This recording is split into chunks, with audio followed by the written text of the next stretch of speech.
Dios te bendiga, amados hermanos y amigos de la Iglesia Gosén en Las Piedras y también los hermanos y amigos de la Iglesia Gosén en Mayagüez. Un saludo y un abrazo de su hermano Magdiel Narváez y mi esposa Zaira, que juntamente estamos aquí en nuestro hogar, como todo puertorriqueño debe estar, obedeciendo la ley para cumplir con el aislamiento que tenemos que hacer para evitar lo que ya todos sabemos, el coronavirus. Pero eso no va a impedir que nosotros podamos transmitir para llevar una palabra de esperanza, una palabra de ánimo, una palabra de entusiasmo a todos los hermanos en la fe que están sintonizados a través de estos medios tecnológicos.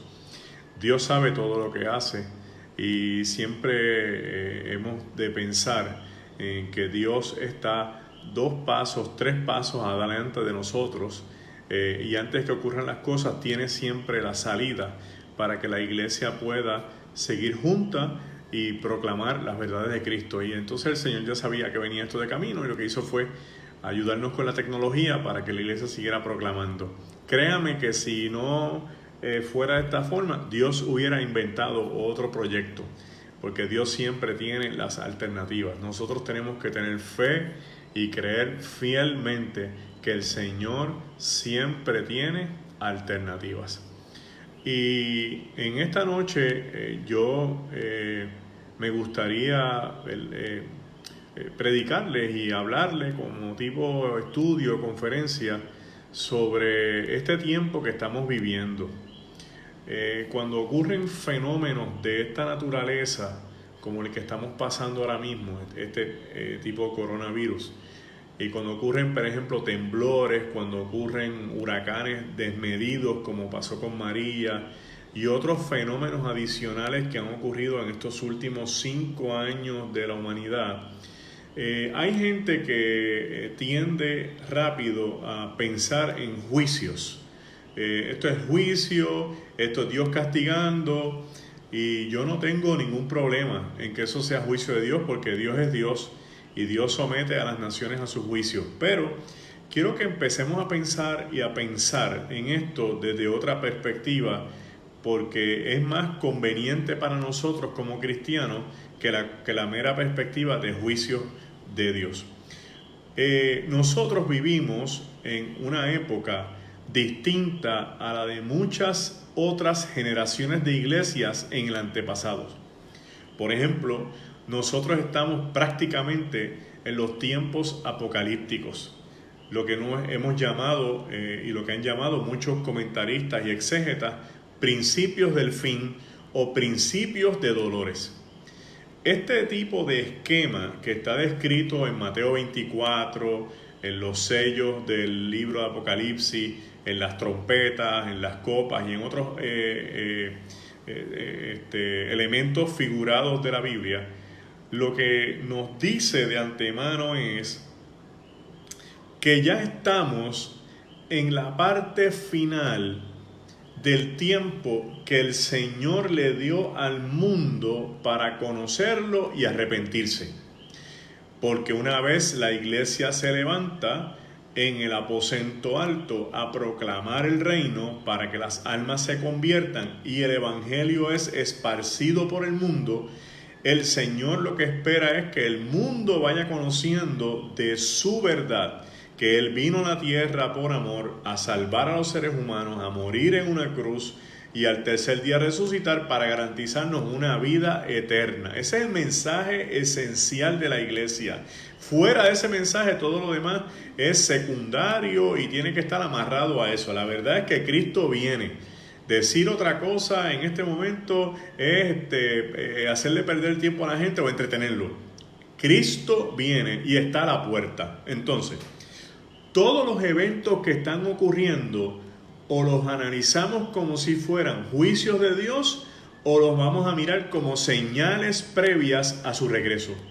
Conforme a Mateo 24, son señales que vienen adjunto al final y antes de su regreso. En otras palabras, que este evento que estamos viviendo es una señal de que Cristo está cerca. ¿Por qué es una señal? Porque está afectando al mundo entero y está afectando a millones de seres humanos en toda la tierra que en este momento podrían empezar a considerar a Cristo como su Salvador, primero que cualquier otra cosa. Muchas veces cuando la gente se ve amenazada de muerte, es el mejor momento donde empiezan a pensar, si me muero hoy, ¿qué va a ser de mi vida? Por lo tanto, Dios está usando las señales del fin para que la gente se arrepientan y vuelvan a Él, porque de camino viene Él a buscar a su iglesia.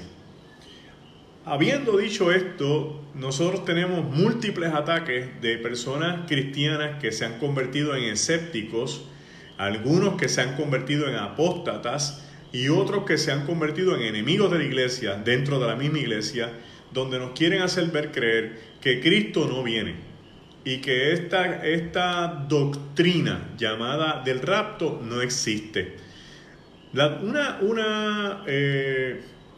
Buena definición para doctrina es un conjunto de creencias donde convergen un gran sinnúmero de personas a la vez y se convierte en su creencia particular y personal. Por eso se llama la doctrina del rapto, porque son muchos los cristianos que creemos que Cristo viene a buscar a su iglesia antes o un poquito después que empiece la gran tribulación. Por ahí ubicado más o menos, pero a la iglesia no la estamos poniendo dentro de la gran tribulación como tienen otras escuelas de pensamiento del Apocalipsis y de la escatología cristiana. Para nosotros defender esta doctrina, lo primero que hacemos es mirar cuál es el ataque frontal que tenemos. ¿Qué es lo que nos dice la gente? Mucha gente dice que este es el sueño de Elena White, cuando antes de fundar el movimiento adventista y escribió su libro, que estas son meras visiones de personas de los siglos XV y XVI que tuvieron visiones y se escribieron artículos sobre esto. Hay gente que dice que el único versículo bíblico que puede ayudar a eso es Primera de Tesalonicenses 4:16, pero que la Biblia no establece nada más sobre el rapto. Esta noche vamos a traer otros versos bíblicos y otros argumentos y comentarios exegéticos que apoyan el que la realidad es que Dios siempre ha tenido la tendencia de proteger a los suyos antes de una destrucción masiva. Y para eso vamos a ir a la primera epístola de Tesalonicenses, en el capítulo 4, el verso 16, donde leo para todos ustedes: porque el Señor mismo con voz, siempre tengo problemas para pasar las páginas, luego nosotros, los que vivimos, los que hayamos quedado, seremos arrebatados juntamente con ellos en las nubes para recibir al Señor en el aire, y así estaremos siempre con el Señor. Por tanto, alentaos los unos a los otros con estas palabras. El apóstol Pablo tenía una situación en la iglesia de Tesalónica, y era que la iglesia primitiva, y hablamos de la iglesia primitiva, de los primeros apóstoles y los primeros cristianos convertidos al evangelio, creyeron fielmente que Cristo venía ya. O sea, que Cristo se despidió de ellos y cuando les dijo yo regreso, que ellos lo iban a ver. Así que empezaron a proclamar el reino, pero como usted no tiene idea, donde quiera, por todos lados, a la derecha, a la izquierda, al norte, al sur, y le predicaban a la gente que el Cristo que había resucitado ahora volvía a buscar a los suyos. Por eso la gente vendía sus propiedades, vendían todo lo que tenían, lo repartían entre los pobres, hacían todo tipo de ayuda necesaria, porque Cristo ya venía. ¿Para qué ellos querían tener propiedades si Cristo venía y se los iba a llevar? Surge el problema que dentro de los justos que se habían convertido empiezan a morir personas. Entonces, al morir sin ver el regreso de Cristo, le preguntan a Pablo que qué va a pasar con los que murieron. ¿Qué va a pasar con los que murieron? Porque estos ya estaban muertos y no iban a ver el regreso de Cristo. Y Pablo contesta, como contesta la doctrina judía del tiempo: estos duermen. En otras palabras, están en un descanso, porque Cristo viene. Y entonces ahí es que dice, y suena la trompeta, y los muertos en Cristo se levantarán primero. Y después nosotros, los que hayamos quedado vivos, seremos arrebatados. El ataque con relación a este texto es que Pablo estaba utilizando una base judía con una interpretación cristiana para tratar de aliviar una incógnita que surgió en el mundo de los tesalonicenses. Pero la realidad es que aunque la base sea judía, Pablo estaba diciendo algo que la iglesia predicó por todo el tiempo y toda la vida, que Cristo regresaba. Eso era inminente. Y Pablo decía que es tan inminente que ellos que lo vieron en persona juraban que lo iban a ver regresar en vida. Esteban anuncia en medio de su muerte que él ve al Señor a la diestra del Padre. O sea, que al verlo a la diestra del Padre, ya Esteban está diciendo, ya está a la diestra del Padre, en cualquier momento va a regresar. Este es el ambiente general de la iglesia primitiva, que está esperando que de verdad Cristo aparezca. Yo te pregunto esta noche, ¿verdad?, si esto te hace algún tipo de impacto en tu vida, porque estos son los discípulos que lo vieron. Estos son los discípulos que comieron con él, que caminaron con él, a los que él se le apareció y se les reveló. Y están diciendo que Cristo vuelve. ¿Tú crees que de verdad la gente que vio a Jesús tiene un espacio para crear una mentira de esta magnitud y que hasta 2000 años después la iglesia sigue engañada? Por lo menos yo no lo creo.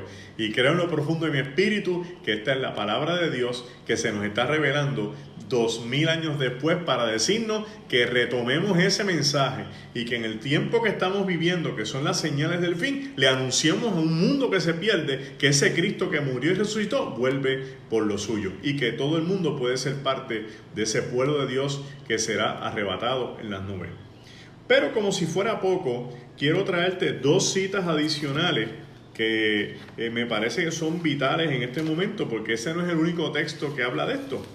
Jesús en Mateo 24:37, Mateo 24:37, le dice a los que están escuchando, mas como en los días de Noé, así será la venida del Hijo del Hombre. Porque como en los días antes del diluvio estaban comiendo y bebiendo, casándose y dándose en casamiento hasta el día que no entró en el arca, y no entendieron hasta que vino el diluvio y se los llevó a todos. Así también la venida del Hijo del Hombre. Y después dice, entonces estarán dos en el campo, uno será tomado y el otro será dejado. Y dos mujeres estarán moliendo en un molino, uno será tomada y la otra será dejada. Velad pues, porque no sabéis a qué hora de venir vuestro Señor. Pero sabed esto, que si el padre de familia supiese a qué hora el ladrón habría de venir, velaría y no dejaría minar su casa. Por tanto, también vosotros estad preparados, porque el Hijo del Hombre vendrá a la hora que no pensáis. Este texto está escrito cerca del año 80 y está escrito por Mateo, que es discípulo de Jesús. O sea que esta expresión de Jesús le consta de su carácter personal. Esto lo escuchó Mateo y lo escribió. O sea que esto es directo hacia el Mateo que nosotros conocemos como el publicano. En este texto aparecen unos elementos bien interesantes que usted y yo deberíamos entender con claridad. Lo primero es que habla de la venida del Hijo del Hombre. El Hijo del Hombre es la figura judía a la que Cristo absorbe para que se una en él, para que ese personaje se una en él, donde es quien tiene todo el poder para juzgar vivos y muertos. Eso creía el mundo judío, que Dios, para no ensuciarse las manos con los seres humanos, tenía una figura llamada Hijo del Hombre que iba a juzgar los vivos y los muertos. Lo que pasa es que ellos no sabían que esa figura es Cristo. porque Él es el que tiene el poder sobre los vivos y los muertos. Por eso es que Dios lo restaura y lo resucita entre los muertos para que tenga la gloria en el cielo, o sea, con todo el mundo espiritual, en la tierra, con todo el mundo terrenal, y debajo de la tierra, con todo el mundo infernal. Cristo es quien tiene todo el poder en las tres dimensiones donde el ser humano se pudiera manifestar o se pudiera revelar. Y ese Hijo del Hombre, Él está diciendo, cuando este Hijo del Hombre regrese, será como en los días de Noé. Entonces uno hace un ejercicio y se mueve desde donde está Mateo hasta los días de Noé, que es en el Génesis, y nos damos cuenta que Dios le dijo a Noé que construyera un arca y que tratara de hacerla lo más grande posible. Le dio las dimensiones, de hecho están en la Biblia, porque habría de caer un gran diluvio con el que se iba a acabar la humanidad. Dios no es que quiso literalmente, de forma egoísta, acabar con la humanidad, porque los seres humanos se pudieron haber arrepentido y se pudieron haber montado en el arca, pero el ser humano no quiso arrepentirse. Así que al final del día, el ser humano se compró su propio juicio, su propio fuete. ¿Por qué? Porque había un arca. Existió la forma de salvarse, pero ellos no quisieron creer hasta que no empezaban a haber diluvio. El texto plantea que ellos se casaban, se daban en casamiento, se comían, bebían. O sea, esta es una sociedad común y corriente donde todo está normal y no aparenta haber ningún tipo de situación peligrosa. Pero de repente empieza un hombre entrado en años a construir un arca que le tomó construirla 120 años. Construyendo un arca en un monte, en un lugar donde no llovía, porque iba a llover y el mundo iba a ser destruido. Nadie se subió al arca, solamente los animales. El arca se cerró una vez Noé entró. Tan pronto Noé entra, no empieza a llover, hermano. Lea el Génesis para que usted vea que no empieza a llover, que empezó a tardar y se empezó a llover unos días después. O sea, que había todavía un tiempo como de receso, por decirlo de alguna forma u otra. Empezó a llover, cayó el diluvio y se ahogó toda la humanidad. Vamos al texto de nuevo. ¿Dónde estaba Noé y su familia cuando cayó el diluvio? Dentro del arca. Una vez dentro del arca hay un tiempo para que empiece a llover. Y una vez cae el diluvio acaba con la humanidad que está fuera del arca. Vamos a transportar ese texto a nuestra realidad. Usted y yo somos tipo Noé. Somos creyentes. Dios nos ha dicho que creamos en el arca de la salvación, que es Cristo. Un día Cristo nos va a decir que entremos en Él. Y una vez entremos en Él y estemos salvos, el mundo que se quede vive gran destrucción masiva, tipo gran tribulación. ¿Qué nosotros podemos interpretar de este texto? Número 1, que Dios siempre salva a los suyos primero. Y número 2, que los que no son salvos en Él son camino a destrucción. Dios te asegura que primero te va a meter en el arca y después viene la destrucción. Por lo tanto, yo creo fielmente que cuando Cristo anuncia el modelo de Noé, nos está diciendo, mira, yo me los voy a llevar antes. Y la única forma de Cristo llevarnos antes es por medio de un rapto. Que el rapto sea el equivalente al arca de Noé. Pero todavía tenemos un texto adicional de 3 que te quiero presentar. En Lucas 17, del 26 al 30, Lucas añade a los días de Noé otros días adicionales y dice, asimismo, como sucedió en los días de Lot, comían, bebían, compraban, vendían, plantaban, edificaban. Mas el día en que Lot salió de Sodoma, llovió del cielo fuego y azufre y los destruyó a todos. Así será en que el día del hombre, el Hijo del Hombre, se manifieste. Aquel que esté en la azotea y sus bienes en su casa, no descienda a tomarlo. Y el que esté en el campo, no vuelva atrás. Acordaos de la mujer de Lot. Y el Señor nos vuelve a decir aquí, algo adicional. Ahora cambiamos de los días de Noé a los días de Lot. ¿Qué pasaba en los días de Lot? El nivel de inmoralidad había subido tan alto y tan alto que la presencia de Dios ya no aguantaba la injusticia. Antes de que Dios destruyera a Sodoma y a Gomorra, decide pasar por la casa de campaña de Abraham, que es el tío de Lot.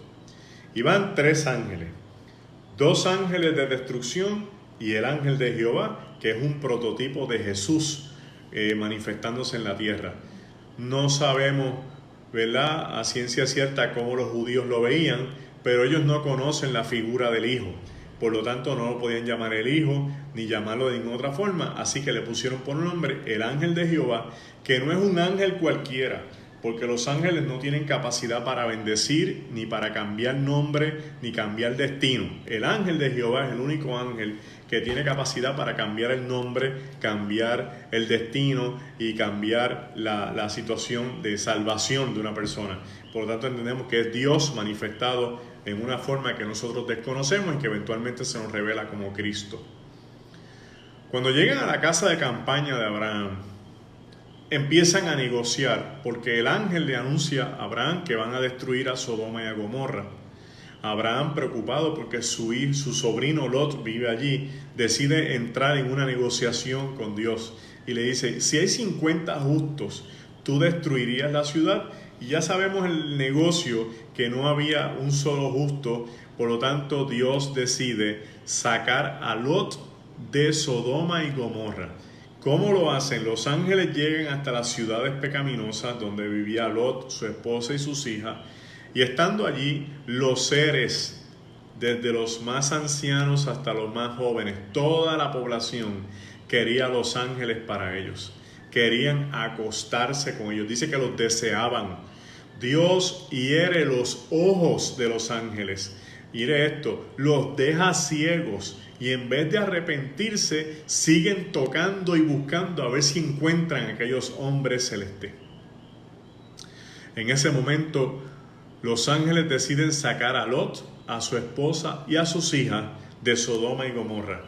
Al sacarlos de la ciudad, después que estaban salvos, fue que vino destrucción sobre los impíos y los que estaban en pecado.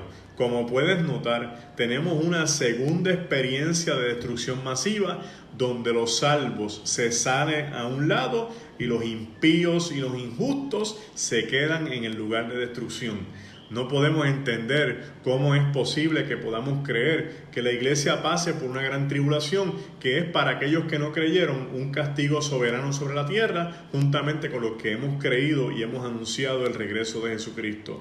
Creo fielmente que estos 2 textos nos están dando una clave bastante intensa sobre que Dios siempre va a poner su mano sobre los suyos, los va a proteger, y en momentos de destrucción masiva, como lo fue un diluvio, como lo es la destrucción de azufre en Sodoma y Gomorra, así también en la destrucción de una gran tribulación, Dios nos puede rescatar y llevarnos previamente. Hay gente que me ha dicho: pero ¿cómo es posible que Dios vaya a desaparecer la gente entre tanta cosa que está pasando, los que están guiando aviones, los que están conduciendo vehículos? Mira qué cosa más sencilla. Ahora mismo estamos todos en las casas. Si nos vamos con el Señor, hay gente que no se va a dar ni cuenta que nos fuimos, porque no hay gente guiando ni guiando aviones. Así que en algún momento en Dios, en su plan perfecto, tiene la forma en cómo hacerlo. Hay otra gente que me dice: no, porque esto nunca se ha visto. Perdóneme, en la Biblia Dios se llevó a Enoc y se lo llevó vivo porque era su amigo. En la Biblia Dios se llevó a Elías. O sea, Dios tiene experiencia llevándose gente.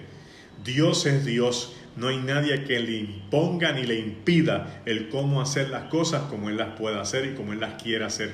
Pero nuestra fe, que no es una fe escapista, es una fe de victoria.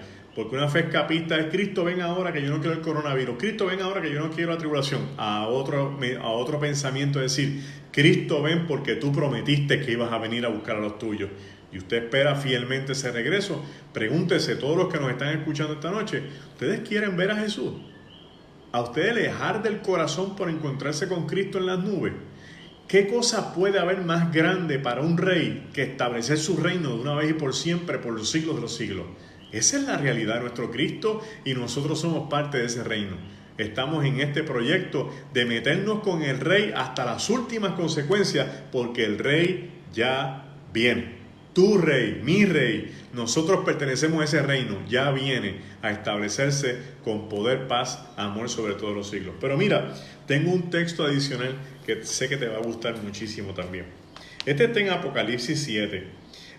No lo voy a leer porque es bien largo, ¿verdad? Pero sí te quiero decir que este capítulo trata sobre los 144,000 sellados.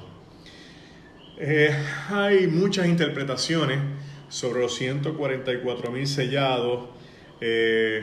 Los testigos de Jehová plantean que estos son ellos, pero ellos son más de 1,000,000 en el mundo, así que le están sobrando personas, porque aparentemente 144,000 son los únicos que se salvan. Hay otra gente que dice que estos números son figurados, pero ¿qué dice el texto? ¿Qué es lo importante? El texto dice que estos son 12,000 de cada tribu. Son 144,000 judíos de las tribus originales de Israel que vienen cantando y vitoreando de la gran tribulación, porque no se han sellado por la bestia, tienen el sello de Dios y mantuvieron sus vestiduras blancas.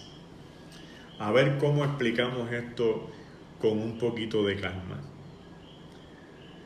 Hoy día hay un afán por querer ser de alguna forma judío. No entiendo de dónde viene el afán, pero hay ese afán. Está bien que reconozcamos a Israel como pueblo de Dios. Está bien que entendamos que Dios tiene un pacto con los judíos, pero vamos a aceptar nuestra realidad. Usted y yo no somos judíos. Usted y yo somos gentiles que hemos creído en Jesucristo como nuestro Salvador. Pablo dice que Jesús de 2 pueblos hizo uno. ¿De qué 2 pueblos? Oiga bien, de los judíos que creyeron en Jesús como su Mesías, ahí están los discípulos, los apóstoles, y de los gentiles que creyeron en Jesús como su Salvador. Judíos que creyeron en Jesús, gentiles que creyeron en Cristo como Salvador. Se formó ¿qué pueblo? La iglesia. Esos somos tú y yo. Usted no necesita sangre judía para salvarse. Usted la única sangre que necesita es la sangre de Jesucristo, según la Biblia como la leemos. Él murió por nuestros pecados. Y por su gracia, usted y yo somos salvos. ¿Y por qué están estos 144,000? Porque al día de hoy, la nación que debería estar de rodillas dando gracias a Dios por Jesús es Israel. Y es la nación que lo está negando hasta las últimas consecuencias, que no quiere saber de él. Yo he estado 34 veces en Israel y no he visto una sola estatua a nombre de Jesús ni como profeta en todo el país. Porque si lo tuvieran hasta como profeta, creerían en sus profecías. Pero hasta en eso están debatiéndose. La mayoría de los judíos piensa que Jesús es como mucho un personaje histórico. Otros piensan que es un personaje mitológico, otros piensan que es un personaje inventado por la Iglesia Católica. Por lo tanto, Dios está buscando la forma de cómo revelársele a los judíos para que sepan que Jesús es su Hijo y que es el Salvador del mundo. Cuando venga el momento de la verdad, todos los que hemos creído en el Señor nos levantaremos de esta tierra y empezará posiblemente o continuará, cualquiera de los dos casos, la gran tribulación. Al final de la gran tribulación hay lo que se llama el Armagedón, la pelea de todas las naciones en contra de Israel. Y es fácil analizar por qué. Porque el mundo va camino a un nuevo orden mundial. donde todas las naciones se van a querer unir. Esperan que esto se dé o antes del 2030. Pero Israel no va a ser la nación que quiera unirse a ellos. ¿Por qué? Porque Israel es autosuficiente, independiente en términos políticos, sociales, económicos, religiosos. Israel tiene el mejor sistema de agua potable en el mundo, el mejor sistema de agricultura, son terceros en exportación agrícola, tienen su mejor sistema de servicios médicos, sus mejores universidades. De todos los premios Nobel del mundo, los israelitas tienen más del 75% de los premios. O sea, esta gente está en otra liga y no van a querer unirse a este nuevo orden mundial. Esa sería una razón poderosa por la cual los países del mundo quieran pelear con Israel en el Armagedón. Entonces, ¿qué dice la palabra sobre el Armagedón? Que vendrá sobre las nubes, montado en un caballo blanco, y en su muslo tiene escrito el verbo de Dios. Y en otro dice que Él es Rey de Reyes, Señor de Señores. Y todo ojo le verá. Pero no es todo ojo en el mundo, todo ojo que esté en el combate en ese momento. Y ese día Jesús liberará a Israel de sus enemigos. Y el pueblo judío verá que aquel que crucificaron hace unos siglos atrás es el Hijo de Dios, que viene a salvarlos con mano poderosa. Esa es la segunda venida de Cristo. Y cuando ocurre esa segunda venida, ¿dónde está la iglesia? El capítulo antes dice que la iglesia está celebrando las bodas del Cordero. ¿Y por qué está celebrando las bodas del Cordero? Porque la iglesia no va a ver el Armagedón. Ya la iglesia fue arrebatada juntamente con los que creyeron en Cristo al reino de los cielos. Por eso es que cuando vengan los 144,000 sellados, la iglesia no está. Si no estuviéramos liquidados, tendríamos que ser judíos para poder estar dentro de los 144,000 y gozar de la bendición de ser judío de una tribu original de Israel. Pero a usted no le hace falta eso, porque usted tiene la salvación por la gracia de Dios. Espero que te haya gozado en el Señor, porque estos son temas que no los hablamos mucho, pero gracias al coronavirus los vamos a empezar a hablar. La iglesia tiene que retomar el mensaje del rapto y de la segunda venida de Cristo. No se crea que a usted y a mí nos queda mucho tiempo en esta tierra. Siéntase gozoso, honrado, bendecido, porque usted y yo vamos a ver lo más grande que anunció la iglesia por años: el regreso de Cristo a buscar a los suyos. No hay forma de predicar esto si usted no lo cree. Yo le voy a decir más: no hay forma de predicar esto si usted no lo vive.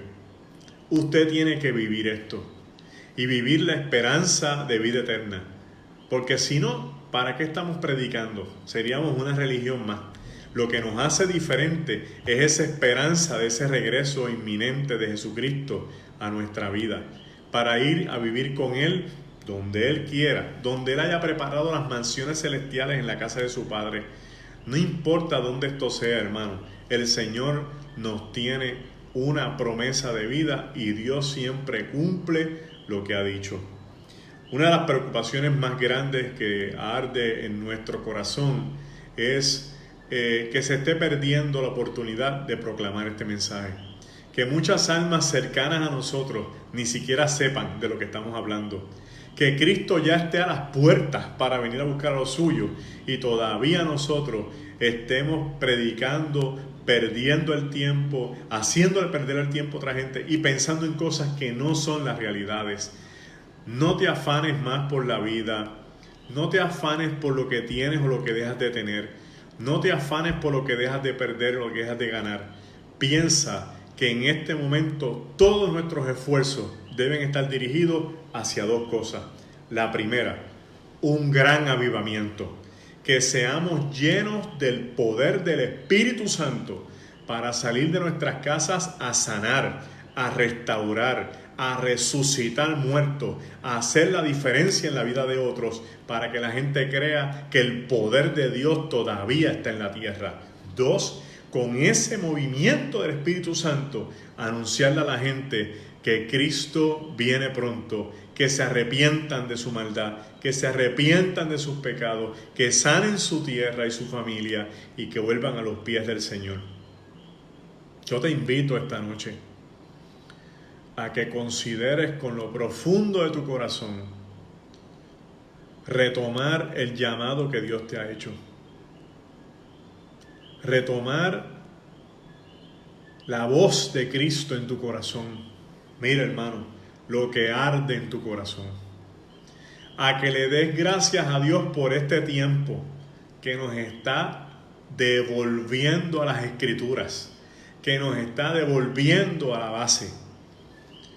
A que levantemos las voces como trompetas y seamos proclamadores del reino del Señor y su justicia, de su rapto y de su regreso. Que te digan loco, que no te crean, que se burlen de ti. Nada de eso va a impedir lo que el Señor va a hacer. Porque no hay más fuerza que la palabra del Señor y su Espíritu. Me gustaría que oráramos al Señor en esta hora y que nos encomendáramos a Él como iglesia, como familia, como individuos. Iglesia Gosén de las Piedras, Iglesia Gosén de Mayagüez, el tiempo se acerca. Jesús está a la puerta. Él va a entrar y va a cenar con nosotros. Y aquel que le reciba, Él le dará entrada al reino de los cielos. No perdamos más nuestro tiempo. Salgamos a buscar las almas. No nos comamos más las bendiciones nuestras. Vamos a compartirlas. No hagamos más cultos para nosotros santificarnos tanto. Que nos santifique el Espíritu y que nos santifique haciendo la obra, buscando a los demás.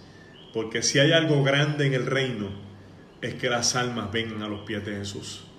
Más que lo que el Señor puede hacer en aquellos que ya somos salvos.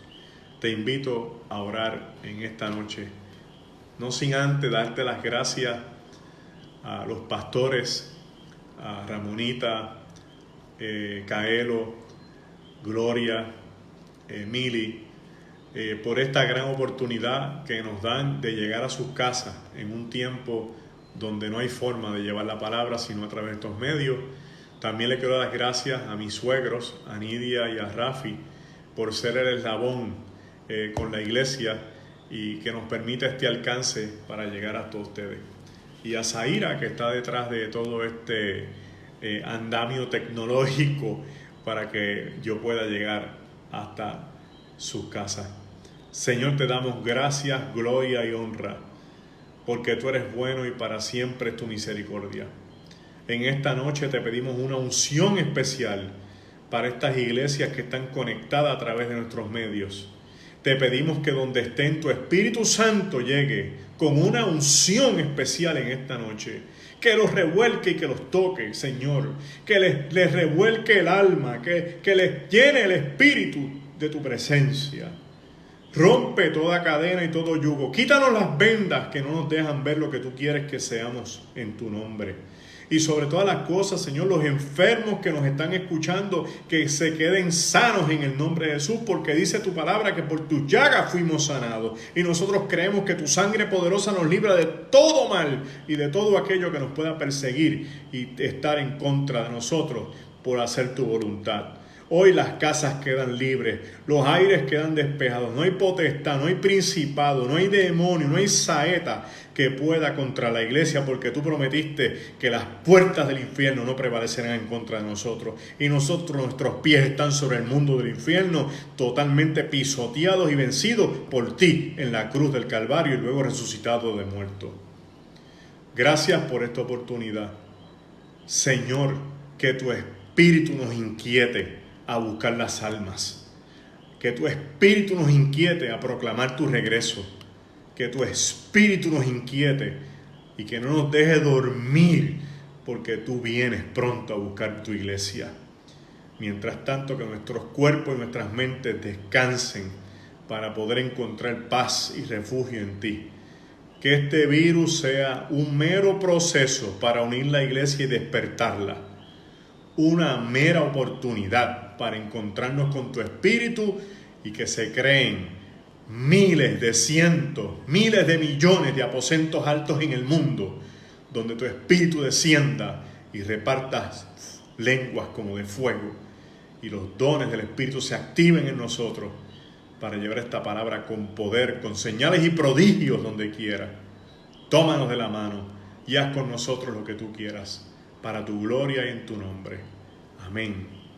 Amén. Amén. Hermanos, Dios me los bendiga. Un abrazo de parte de Zair y mío. Les amamos en el Señor y a su nombre, gloria.